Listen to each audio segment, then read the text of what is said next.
বলা হচ্ছে, আপনারা দ্রুত সহকারে শুনুন।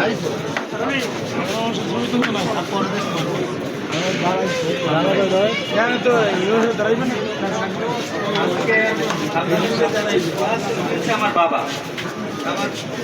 বাবাকে অনেকেই চিনেন, কিন্তু বাবার ছেলে হিসেবে আমাকে অনেকেই চিনেন না। আমাদের চার ভাইরেও ওরকম ভাবে চিনেন না। আমরা 4টা সন্তান, কিন্তু এমন কোনো পরিস্থিতি কখনো তৈরি হয় নাই যে আমার বাবা আমাদের 4টা ভাইকে কোনো জায়গায় দাঁড় করাইছে, বা কোনো মানুষ আমাদেরকে বেশভাবে চেনে। বাবার সাথে হাঁটতে গেলে হয়তো বা 2-1 আমাকে চেনে, বা আমার ভাইদেরকে চেনে। আমরা নিজেরা বাড়ি করছি আপনার এইটার ভিতরে আকবর চত্বর। আমরা এখানে হাউজিং আজকে প্রায় 15-16 বছরের বেশি।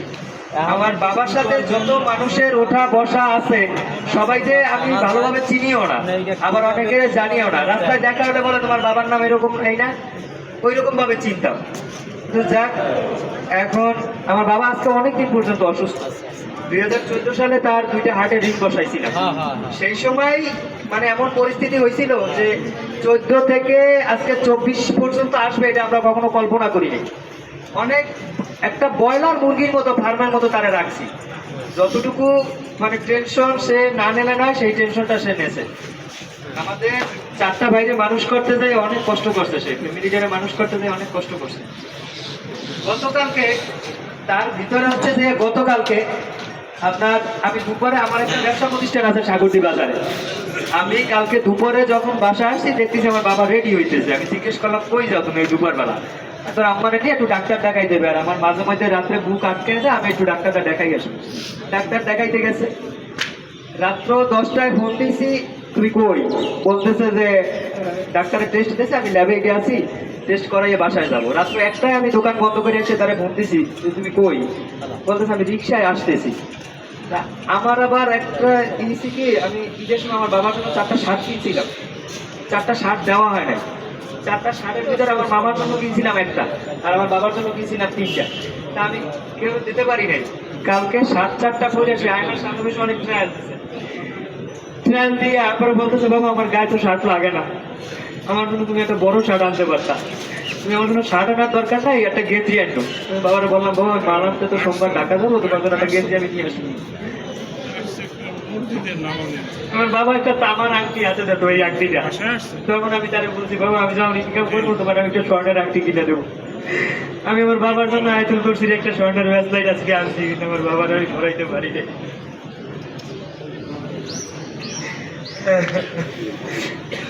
আমার বাবা চলতি পথে সব মানুষেরই ভুল ত্রুটি থাকে, ভুলের মধ্যে আছে শয়তান, তারা কেউ নাই। আমার বাবারও যদি ভুল ত্রুটি থাকে, আপনারা আল্লাহর রাস্তে আমাদের সাইডে এটি ভাইয়ের মুখের দিক তাকাই মাফ করে দিবেন। আমরা যদি চলতি পথে আমাদের যতটুকু হেল্প লাগে আমাদের করবেন, কারণ আমরা এখন এতিম। আমি হচ্ছি ঘরের বড় ছেলে, কিন্তু আমার বাবা যেরকম চালাইছে সংসারটা, আমার চালানোর মতো ক্যাপাসিটি নাই। আমার বাবার মতো করে আমি কোনোদিনও সংসার চালাইতে পারবো না। আমি আজকে সকালে যখন বাবা নড়ে না, আমি হাত দিয়ে নাড়া দিতে গেছি, দেখি যে সে ঘুমাই রয়েছে, সে নড়ে না। সবাই আল্লাহ রাস্তায় মাফ করে দিবেন। আর যদি কারো কোনো দেনা পয়সা থাকে, অন্তত আমার কানে একটু দিবেন। আমার শরীরে 1 বিন্দু রক্ত থাকতে আমি কারো 1টা টাকা মাইরে খাবো না। আর বাবার দেনা নিয়ে যেন বাবা কবরে না যায়, আপনারা আল্লাহ রাস্তায় মাফ করে দিবেন। আপনাদের কাছে এই ছাড়া আমার আর কিছু বলার নাই। আমার মাও অনেক অসুস্থ। আমার একটা ভাই বরিশালের বাইরে থাকে, আমরা 3টা ভাই এখানে থাকি। আমরা পুরোপুরিভাবে কেউই এস্টাবলিশড না। আমাদের একটু দোয়া করবেন, আল্লাহ রাস্তায় আমার বাবাকে মাফ করে দেবেন। ছেলে হিসাবে যে অনুভূতি প্রকাশ করলো, আসলে এটা হৃদয় বিদারক। আমরা সকলে দোয়া করি আল্লাহ